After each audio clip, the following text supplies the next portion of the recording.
ရိသတ်များအားလုံးပဲမင်္ဂလာပါရှင်။နာပြင်းညချန်နယ်ကနေပရိသတ်များအားလုံးကိုပြန်လည်လို့ကြိုဆိုလိုက်ပါရစေ။ဒီနေ့မှာတင်ဆက်ပေးမယ့်ဇာတ်လမ်းလေးကတော့ညအိပ်ပျော်နေချိန်မှာဇာချင်တောင်ကိုမှပြီးအထမကျင့်ကြံမှုကြိုးစားခဲ့တဲ့ကောင်ကိုလှလှပပအဆုံးသတ်ပြီးခဲ့တဲ့ကောင်မလေးဆိုတဲ့တတိတန်ဝေကရပွဲတဲထိတ်ရင်ဖို့ဖြစ်ရမှန်ဇာတ်လမ်းကောင်းလေးကိုလည်းနားဆင်အားပေးကြပါအောင်ရှင်။နှင်းပွင့်ဘဝအရေးထိုးခံရခြင်းရုံးရှိမှာပရိသတ်ကပြေးကြလို့နေပါရီသူတို့အားလုံးတရားခွင်ကတရားသူကြီးများကိုတလေတရားခံနှင်းပွင့်ကိုတလေကြည်နေကြတယ်တရားခွင်မှတရားသူကြီးကစီရင်ချက်ကိုပိဒကြည်လင်စွာခလေးလေးဖတ်နေတယ်တရားခံနှင်းပွင့်ကတရားသူကြီးကိုတငေတမောမမိတ်မတုံမေစိုက်ကြည့်နေတယ်သူရဲ့အကြီးကတော့ဟမ်းမှုရမပြတ်ပဂရိယူသားချင်းရဲ့အရေးလက္ခဏာမျိုးအသွင်ကိုစောင့်နေပါရီတရားလိုဘက်တက်တဲ့များရဲ့ရုံးရှိထွက်ဆိုချက်များတရားခံရဲ့ခြေပါချက်တရားခံပြတက်တဲ့တို့ရဲ့ရုံးရှိထွက်ဆိုချက်နှစ်ဖက်သောတက်တဲ့များရဲ့ထွက်ဆိုချက်များနဲ့တရားခံနှင်းပွင့်ကိုယ်တိုင်ခြေပပြောဆိုခဲ့ခြင်းကိုပြန်လည်ဖတ်ပါသည်ကျမဟာမိမသားတဦးဖြစ်ပါတယ်မိခင်ဦးကြီးကိုကောင်းမွန်စွာလောက်ကင်ကျွေးမွေးပြီးစောင့်ရှောက်ပြုစုနေသူတဦးပါကျမကိုကျမယုံကြည်ပါတယ်ကျမဟာလူသက်သမားတဦးတော့မဟုတ်ပါဘူးကျမဟာပြီးရစိတ်တကောင်းတော့မှတရဲတဲ့တတိမျိုးလည်းမရှိပါဘူးအခုလိုလူသက်မှုတရားခံတဦးအနေနဲ့တရားသူကြီးရဲ့ရှေ့မောက်ကိုရောက်လာတာဟာကျမရဲ့ဆန္ဒလုံးဝမပါပါကျမဟာကောင်းမွန်စွာလောက်ကင်စားတော့နေတဲ့လေသူမတဦးဖြစ်ပါတယ်ကိုစိန်ကြီးကကြိုတင်စီစဉ်ခဲ့ပြီးအာဓမပြုကျင့်ကြံစီလို့ကျမဟာ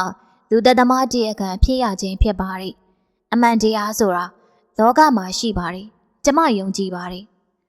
တရားသူကြီးကနှင်းပွင့်ရဲ့ရှောက်လေးချက်ကိုပြန်လည်ဖတ်ပြတော့ကြားရောက်သူနှင်းပွင့်ရဲ့ရှင်မှာပီတီရင်မှာပီတီလိုက်တော့တစ်ချက်မြောက်ပုတ်ခတ်ခံလိုက်ရတဲ့စိတ်ဝင်စားစွာနားထောင်နေကြတဲ့ပရိသတ်အဖို့အမှုကိုအစားအစုံတစ်ချိန်နဲ့ကြားနာသိရှိနိုင်ကြတဲ့တွေးဆနိုင်ကြတဲ့ဖြစ်ရက်ကိုသိရှိလာတဲ့အခါနားထောင်နေကြတဲ့သူများတွေမှာတေသူစိန်ကြီးအပေါ်မှာဒေါသအမျက်ချောင်းချောင်းထွက်လာကြတယ်။တရားခံခွင်းလုံးကျွတ်ပါစီထို့သောကြိတ်ပြီးတော့ဆူတောင်းနေသူတွေဆူတောင်းနေလျက်ရှိပါတယ်။တဏှာချင်းမေတ္တာဂရုဏာတွေလာရောက်ကြည့်ရှုသူများထံမှရောင်ပြန်ဟပ်စေခဲ့ပါတယ်။နှင်းပွင့်ရဲ့ရုပ်ကတော့ရွာချိုင်းရီကျိုအသားရီကညိုတွေမျက်လုံးအိမ်ကတောက်ပြောင်ဆူရှာတွေနာရန်ပေါ်တွေမီယိုကားတွေအရံမောင်းတောင်တင်းတွေတင်ကားရင်ကားတွေယောက်ျားတကာတို့ရဲ့စိတ်မှာရမတ်စောစိုက်စီတယ်။သူ့ရဲ့အလားကသူမကိုအန်တီဖြစ်စေခဲ့တယ်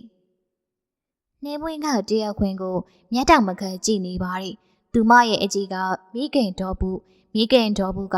သမီးလေးနှင်းပွင့်မျက်နှာကိုကြည့်ရင်ငေးရင်းနဲ့ရင်ခုန်နေတယ်။လေချောင်းဝါကစိုးနဲ့လာပြန်နေ။သူမကအသက်တောင်မှရှူဖို့မေ့နေတယ်လို့နှင်းပွင့်မှာသူမရဲ့တဦးထီတော်သမီးဤလောကမှာပြေးကြည့်မယ်ဆိုပါကအမေနဲ့သမီးဖာတဆိုးအဖြစ်နဲ့နေခဲ့ရတဲ့နှင်းပွင့်ဘဝဖြစ်ရက်ကိုမြင်နေရတဲ့မိခင်ဒေါ်ဘူးရဲ့ရှင်ကမြင်းမြများပရိဒေဝမိများတောက်လောင်ခံစားနေရမလဲနှင်းပွင့်အချုပ်ခံရသည်မှာလာပေါင်း6လကျော်ခဲ့ပြီအာမခံပေးလို့မရတဲ့အမှုဖြစ်တော့ရုံချင်းရက်များမှသာအမေနဲ့သမီးတွေ့ရတယ်ယနေ့တော့အမိန့်ချမယ်နေမိခင်ဒေါ်ဘူးကသမီးရဲ့ဖြစ်အင်ကိုတစိမ့်စိမ့်ကြည့်ပြီးယူကျုံမရဖြစ်ရပြန်နေသူမရဲ့ရင်ထဲမှာစိုးနစ်နေတဲ့ဝေဒနာခံစားရပြန်နေရေဝဲလာတဲ့မျက်ရည်တို့ကိုမျက်တောင်တစ်ဖြက်ဖြက်ခတ်ပြီးထိမ့်လိုက်ပါတယ်နှင်းပွင့်ကမိခင်ဖြစ်သူကိုမြင်ရတယ်ပရိသတ်ကြားမှာမမိတ်မတုံကြည့်နေရတယ်ဇိုးရိမ်နေတဲ့စိတ်ကြောင့်ဒေါ်ဘူးရဲ့မျက်နှာမှာတုံလှုပ်ခြင်းကိုမထိန်နိုင်ပဲပေါ်လွင်နေတယ်သူမရဲ့အဝတ်စားမှာညှိုးနှွမ်းနေပြန်နေသပင်တို့ကလည်းဖယိုဖယဲနဲ့တောကပရိဒေဝဒုက္ခအပေါင်းတို့ကိုသူမဘလို့ခံစားနေရမှာကိုသမီးဖြစ်သူနှင်းပွင့်သည်အမေရဲ့မျက်နှာကိုကြာရှည်ကြည့်ပြီးတော့နှင်းပွင့်စိတ်မကောင်းဖြစ်ရတယ်အန်ကိုတင်းတင်းကြိတ်ပြီးစိတ်ကိုထိန်ရတဲ့နှင်းပွင့်ဒီချိန်ကတော့မိခင်ရဲ့ရင်ခွင်မှာခေါင်းထိုးပြီးခုနာခွင့်ရခဲ့ရှာသည်ယခုတော့တရားခံဘဝနဲ့တော့မိုးနဲ့မြေပမာကွာခြားနေပြီမဟုတ်တော့သူခံစားနေရတဲ့ဝေဒနာကိုဂျပန်ကြည်လင်ပြီးသားစွာတရားသူကြီးရဲ့စီရင်ချက်ဖတ်ကြားခြင်းကိုအလေးနက်နားထောင်လိုက်သည်သို့တော်လည်းသူမရဲ့အာယုံကတနေရာကိုလွင်ပါသွားသည်သူမမျက်လုံးထဲမှာပုံသဏ္ဍာန်များလှုပ်ရှားပြီးပြင်းထင်းမြင်လာတဲ့သူ သူမရဲ့အတွေးအယုံထဲမှာတဖြည်းဖြည်းနဲ့ပြီးပြင်းထင်ရှားလာတဲ့အတိတ်ကအနေထားယုံဖြစ်ရတွေကပေါ်လွင်လာတော့တယ်။နှင်းမွေးကပဲခူးရိုးမတောင်ကြီးရှိမြကျွန်းသာရွာမှာနေထိုင်သူတဦးဖြစ်ပါတယ်။သူမကကောက်ဆိုင်ချိန်မှာအငှားလိုက်ဆိုင်ပါတယ်။စပားရိတ်ချိန်မှာအငှားလိုက်ရိတ်တယ်။ကောက်တင်းကောက်တယ်။တခါတည်းရန်ကြာရအလုပ်လုပ်စားရတယ်။သူမကဘဝခရီးချမ်းမှာရှောက်လန်းနေရသူတဦးဖြစ်ပါတယ်။စိန်ကြီးနဲ့နှင်းပွင့်တို့ကတရားရဲသားတွေဖြစ်ကြတယ်။ရွာရဲ့အရှိနဲ့အနောက်သာကွာကြတယ်။ဤမြကန်သားရွာမှာနေထိုင်ကြသူတွေမှာစိန်ကြီးတို့ဆွေမျိုးအုပ်စုကတောင်းနေစီးပွားရေးအခြေအနေကောင်းနေလေပိုင်ကျွဲပိုင်ရှိကြတယ်။ဒီတော့နှင်းပွင့်တို့နဲ့အစင်တန်းတော်ကွာကြတယ်။စိန်ကြီးတို့လည်းမှာနှင်းပွင့်ကအငှားကောက်ဆိုင်သမားလုပ်တဲ့ဤသို့သောအခြေအနေကြောင့်စိန်ကြီးနဲ့နှင်းပွင့်တို့တဦးနဲ့တဦးရင်းနှီးမှုရှိလာကြတယ်။ဤသို့အခွင့်အရေးတွေကြောင့်စိန်ကြီးကလူလက်တဲ့အခါနှင်းပွင့်ကိုချေရေးဆိုတယ်။ဖြည်းဖြည်းပေါ်ကိုစိန်ကြီးရဲ့အစင်တန်းကလည်းကြွားချလွန်းနေပါလေ။လေပိုင်ရှင်နဲ့အလုပ်သမားကြွားချနေတဲ့ဘဝကိုလည်းကြည့်ပါအောင်။နောက်ပြီးတော့ကျမမာကဆွေမရှိမျိုးမရှိအမေတစ်ခုသမီးတစ်ခုပဲရှိတာ။အားကိုအားထားပြုရမယ့်သူကိုမိမိထက်အစင်တန်းရှိတဲ့ဒန်းတူရီတူမှာဘဝအဖော်ရွေးချယ်သင့်ပါလေ။ကိုစိန်ကြီးလိုဒနာငွေကြေးရှိသူဆိုတော့ပို့ပြီးတော့စဉ်းစားရမှာ။ဒီအကြောင်းတွေနဲ့ကျမအချိန်မပေးနိုင်သေးဘူး။စားဖို့လောက်ကင်နေရတာနဲ့တနေ့ကုန်တော့တာပဲကိုစိန်ကြီး။နှိမ်မွင့်ရင်စကားကမပြတ်မသားရှိနေပြန်နေ။စိန်ကြီးတယောက်အမလို့အမရဖြစ်ရသည်မှာအမှန်ဒီတော့စိန်ကြီးကစောရကတက်ပြန်နေ။တကယ်တော့ငါကနင်တို့သားမိကိုတနာလဲတနာပြီးနင်းကိုတိတ်ပြီးတော့မေတ္တာရှိခဲ့တာပေါ့။အခုလိုနင်ပင်ပင်ပန်းပန်းနဲ့ရုန်းကန်နေရတာကိုငါမကြည့်ရဘူး။ဒါကြောင့်ငါနဲ့သာဆိုရင်နင်ဘဝအင်းငိမ့်ရမှာအမှန်ပဲနှင်းပွင့်ရ။နှင်းပွင့်ကထိုစကားကိုကြားရတော့တစ်ချက်ပြုံးမိတယ်။သူမကစိန်ကြီးအကြောင်းကိုကြိုတင်လို့သိထားတယ်။စိန်ကြီးကရုပ်ရည်ကလည်းအသင့်တင့်ရှိတယ်။အပြောကလည်းကောင်းပါတယ်။အကျင့်စာရိတာကတော့အလွန်နှိမ့်ကြတယ်။အပြောအပါလည်းမကင်းဒီလိုယောက်ျားကိုလင်အဖြစ်ပေါင်းသိမ်းရရင်တော့လောကအလယ်မှာခြားခြားလေသွားမှသိကြတယ်။ဒီအတွေ့မျိုးနှင်းပွင့်ရဲ့အုံနောက်ထဲမှာတန်မိုးဆွဲထားတယ်လို့ရှိပါတယ်။ရက်တွေလတွေပြောင်းလဲခဲ့ရပြီ။စိန်ကြီးမှာခံစားနေရတဲ့အချစ်ရဲ့ဝေဒနာကတော့မပြောင်းလဲခဲ့ပါ။ဒီနေ့မှာတော့နှင်းပွင့်အလုတ်သိမ်းချိန်မှာတငယ်ချင်းများနဲ့လမ်းခွဲပြီးရွာထဲကိုအဝင်မှာညောင်ပင်အိုးနားကိုအရောက်မှာတော့အမတ်မထင်စိန်ကြီးတယောက်ကိုတွေ့လိုက်ရတယ်။ဒါကြောင့်နှင်းပွင့်ကလမ်းလွဲပြီးသွားမယ့်အပြုမှာစိန်ကြီးကစကားဆိုပြန်နေ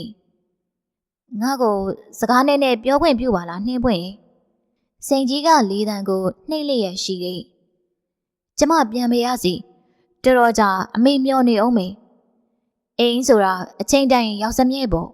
။နှင်းပွင့်ကသူ့ကိုကြည့်ပြီးရဲရဲလေးပြုံးလိုက်ပြန်နေ။သူမမျက်လုံးများမှာအရီလှဲ့ပြီးတောက်ပနေတယ်။ကြည်လင်အေးမြနေတယ်။နှင်းပွင့်ရဲ့အလားကိုတွေ့ရတဲ့စိန်ကြီးရဲ့ရင်တွေလှုပ်ရှားသွားတယ်။သူ့ရဲ့နောက်ဆက်တွဲအတွေးများကပေါ်လာပြန်သေးတယ်။သူမတစုံတစ်ခုတော့ပြောချင်ရန်ရှိတယ်လို့ယူဆပြီးသူ့ရဲ့အထင်ကတော့သူမဘာပြောချင်မှလဲ။ရင်ထဲမှာဖွင့်ပြောရတဲ့သူမရှိတော့ပြီ။ငါအပေါ်မှာမြေတာရှိနေပြီလားလို့စိန်ကြီးကအတွေးရောက်သွားတယ်။သူ့ရဲ့အတွေးသူ့ရဲ့အထင်တွေကအလွန်မှားသွားတယ်။ကိုစိန်ကြီးရဲ့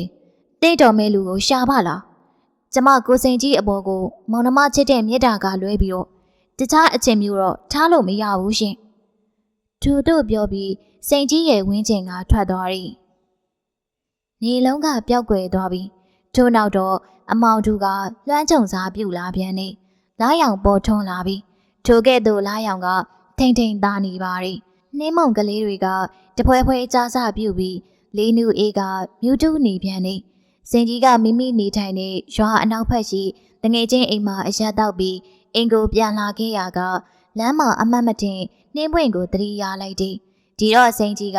လမ်းခုလမ်းမှာရက်ပြီးအိမ်ပြန်ရမယ့်ခြေလမ်းကိုနှင်းပွင့်နေတဲ့အိမ်ဘက်ကိုလှည့်လိုက်ပါတယ်။စိန်ကြီးကအရက်တောက်ထားပေမဲ့သူ့ကိုယ်သူထိန်းချောင်းနိုင်ပါသေးတယ်။တိတ်ပြီးတော့အမူးလွန်နေခဲ့တာတော့မဟုတ်ပါ။စိန်ကြီးက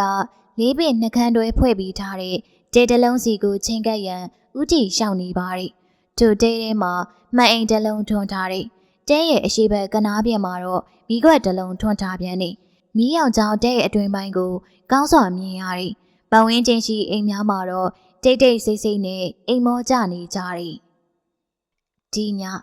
ကျမဆိုကအရေးထိုးပြီးလာနေတာကိုတဲ့အတွင်မှာအိမ်မောကြနေသူနှင်းပွင့်တို့မိသားစုမှာလုံးဝတီးကြမှာမဟုတ်ပါအာကုတုကန်ဆိုကမိုးမောင်ကြမှာဆိုတာကိုတော့ဘယ်သူမှကြိုတင်သိခွင့်မရှိတော့ဖြစ်လာတဲ့အခြေအနေပေါ်မှာအပြေရှားကြရတယ်နှင်းပွင့်တို့တဲစီကိုစင်ကြီးရောက်လေရောက်တာရှိခဲ့ဘူးပါတယ်ဒီတော့သူတို့သားမိကတခန်းထဲမှာအတူမအိတ်ကြတာကိုတော့သူသိထားပါတယ်အမေတော်ဘူးကအင်ရှိခန်းမှာအိတ်တယ်နှင်းပွင့်ကအနောက်ခန်းမှာအိတ်တယ်စိန်ကြီးကိုဒူးစရိုက်မှုကျူးလွန်ရန်တွန်းအားပေးနေသူကအရက်ပဲဖြစ်တဲ့အရက်ကကောင်းကျိုးမပေးချောင်းကိုတော့ဖျားရှင်ကိုတော်မြတ်ကတော့ဟောကြားခဲ့တယ်ငကိုကပဲစိန်ကြီးရဲ့ရှင်မှာတရေတီခဲ့တဲ့ရမန်စောကနှင်းပွင့်ရဲ့ကမကုံအာယုံမှာရင်မှုစေခဲ့ခြင်းဖြစ်ပါတယ်ဒါကြောင့်သူ့ရဲ့ခြေလမ်းတွေက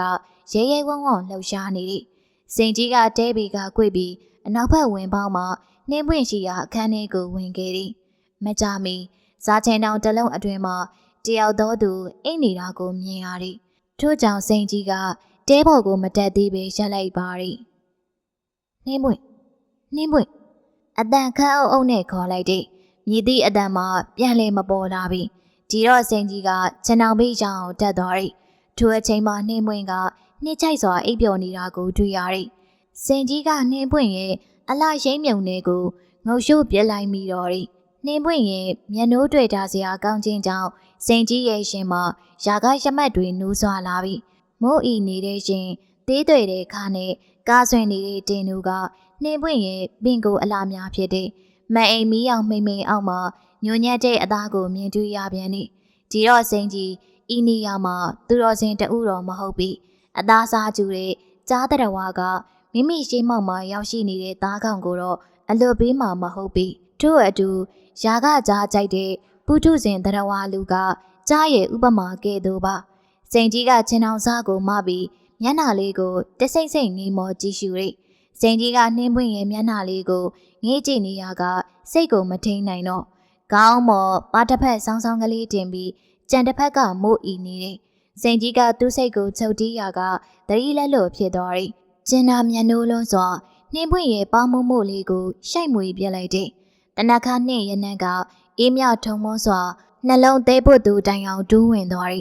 စိန်ကြီးကမိမိရဲ့စိတ်ကိုမထိန်မသိမ့်မိတဲ့အမားရင်းကြီးကိုခက်ထန်ကြမ်းတမ်းစွာနဲ့ရင်ဆိုင်မိတော့ရိ